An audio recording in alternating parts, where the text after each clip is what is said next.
نظریاتی شیعہ، اصولی شیعہ، نظریاتی مسلمان بنو. کئی ایسے آپ کو شیعہ بھی ملیں گے جو نظریاتی نہیں ہیں. سیاست پہ زیادہ بات کرتا نہیں، پر تھوڑی تھوڑی نکل جاتی ہے مجھ سے. پاکستان کی سیاست میں کئی ہیں شیعہ لیکن نظریاتی نہیں. کئی اہل سنت ہیں جو واقعی نظریاتی ہیں، پسند آتے ہیں. کراچی کے مثلا حافظ نعیم صاحب، فقی اختلاف ہے.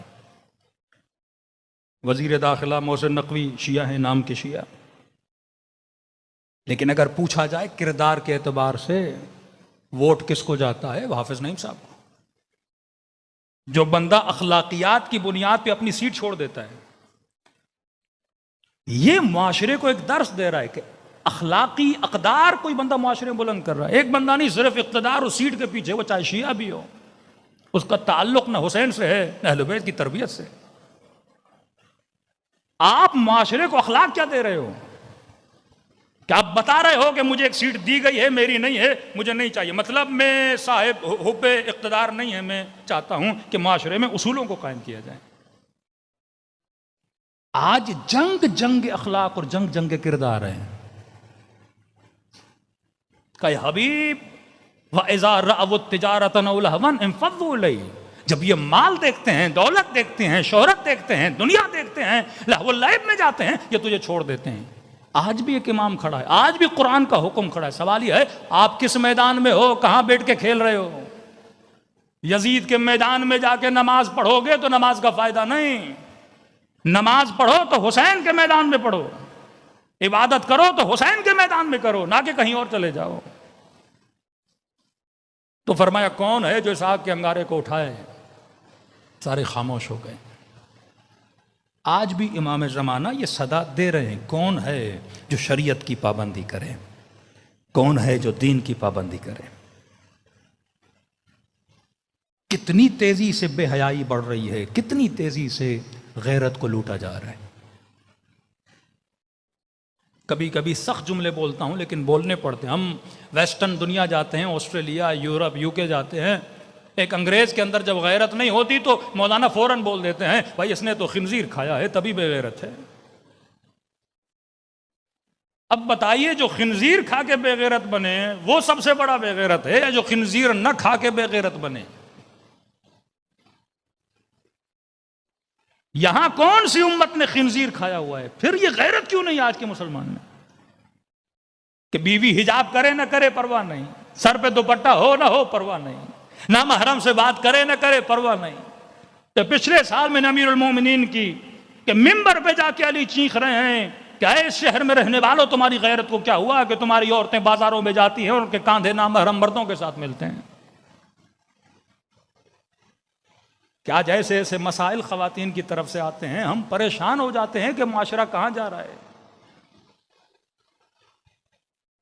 زنا کا ریشو اتنا بڑھ رہا ہے، زنا محسنہ کا ریشو اتنا بڑھ رہا ہے، وہ خوف خدا معاشرے سے ختم ہوتا جا رہا ہے.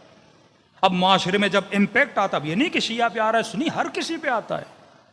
جب آپ کی ٹی وی میں، جب آپ کے میڈیا میں بے حیائی عروج پہ تلتی جائے گی. اور جس معاشرے میں فقر ہو، سب سے پہلے اہل بیت نے کیا کیا؟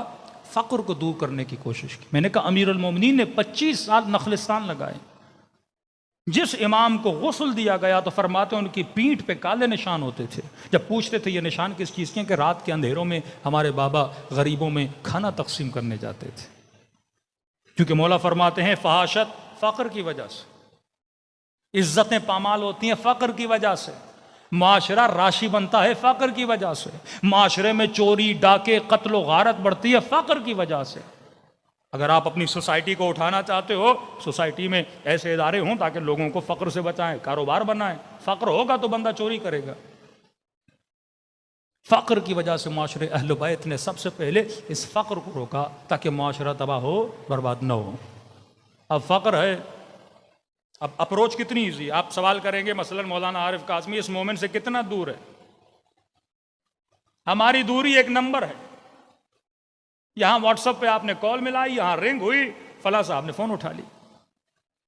آپ آیت اللہ سیستانی سے، آپ آغائے رہبر سے، آپ پتہ نہیں دنیا کے کسی بھی بڑے سے بڑے پریزیڈنٹ سے کتنا دور ہو، ایک موبائل فون کے نمبر کی دوری پر ہو۔ امریکہ میں بیٹھی خاتون یہاں کے لڑکے سے بات کرتی ہے، یہاں پہ بیٹھا لڑکا وہاں کی خاتون سے مثلاً بات کرتا ہے، موبائل کی دوری ہے۔ اور پھر اس موبائل میں بزنس کو لایا گیا، آپ کا ٹک ٹاک، آپ کا فیس بک، آپ کا یوٹیوب۔ اب لوگوں کی اکنامک ان سافٹ ویئر کے ساتھ جڑی ہوئی ہے۔ یہ ٹاپک میں کل آؤں گا کہ کس طرح ابن زیاد نے لوگوں کو امام حسین کے قتل پر مجبور کیا، کیونکہ جناب عمر کے زمانے میں لوگوں کو سبسڈی دی گئی، لوگوں کو حکومت کا محتاج کیا گیا۔ جناب ابا بکر کے زمانے میں سبسڈی نہیں تھی، سبسڈی شروع ہوئی جناب عمر کے زمانے میں، غنائم بڑھے، مال آیا، سبسڈی دی، لوگوں کو کہا کہ منتھلی آپ کو اتنا راشن ملے گا، اتنا لوگ کس کے محتاج ہوئے؟ حکومت کے محتاج ہوئے۔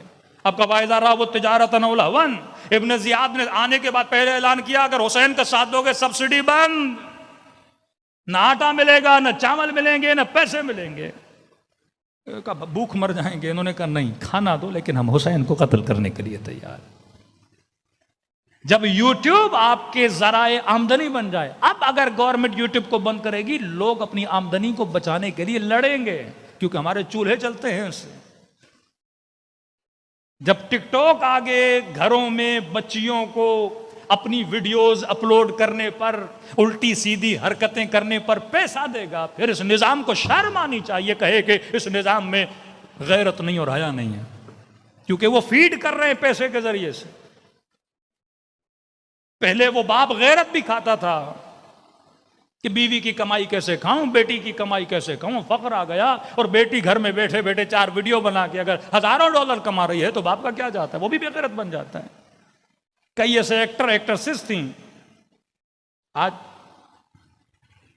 ایک تو المیہ ہے کہ یہ سارے لوگ اکثریت پنجاب سے ہوتی ہے، کہ پہلے ہماری اماں کو برداشت نہیں تھا، پہلے ہماری والد کو برداشت نہیں تھا کہ موویوں میں جائیں، آہستہ آہستہ وہ مان گئے۔ کس وجہ سے؟ وَإِذَا رَأَوُا التِّجَارَةَ وَلَهْوًا، بیٹی کی شہرت کو دیکھا نا، جب معاشرے میں کبھی نہ رہا، پہلے ناچنے والی ایک کبھی عمل تھا، لیکن آج اس عمل کو بہترین بنایا گیا۔ آپ فلاں کی بیٹی ہیں، آپ فلاں کے بھائی ہیں، آپ فلاں کے فادر ہیں، فلاں کی ماں ہیں، لوگ 4 سیلفیاں لیتے ہیں۔ یہ زمانہ جو تبرج جاہلی کا زمانہ بن گیا، وہ فخر سمجھتا ہے کہ فلاں میری بیٹی یہ کام کیا کرتی ہے، مطلب نہیں، مال ہے، دولت ہے، پیسہ ہے۔ اب ظاہر ہے جب فقر ہوگا، پھر باہر کی طاقتیں سافٹ ویئر بنائیں گی، پھر اب گھر میں بیٹھے کاروبار دیں گی، حسن بیچا جائے گا، حیا بیچا جائے گا، پھر اس مال کی وجہ سے اپنی غیرت پہ کمپرومائز کرے گا، پھر اس مال کی وجہ سے اپنے حیا پہ کمپرومائز کرے گا۔ تبھی فرماتے ہیں آخری زمانے میں صبح گھر سے نکلے گا تو مومن ہوگا، واپس گھر آئے گا تو کافر ہو کے جائے گا۔ فرمایا آخری زمانے میں آگ کے انگارے کو ہاتھ پہ رکھنا آسان ہوگا، لیکن اپنے ایمان کو بچانا بڑا مشکل ہوگا۔ ابھی مجلس حسین سنی، ایمان کی محفل ہے، رات بستر پہ جاؤ گے، موبائل اٹھاؤ گے، پھر وہ کفریات، پھر وہ بے حیائی آنکھوں کے سامنے آئے گی، پھر شیطان تجھے ایک اور وادی میں لے کر جائے گا۔ اس زمانے میں ایمان بچانا آسان تھا، آج کے زمانے میں ایمان بچانا مشکل ہے۔ جب تک یہ ذہن میں نہ بٹھاؤ کہ میں نیٹ ورک آف اہل البیت میں ہوں، المعروف ما امرتم، میں نے وہ کرنا ہے جو اہل البیت نے کہا، میں نے اس کام سے رکنا ہے۔ اور کل میں نے بتایا سلمان کیوں بنا، کیونکہ سلمان نے اپنی خواہش سے پہلے علی کی خواہش پہ عمل کیا۔ صلوات پڑھے محمد و آل محمد۔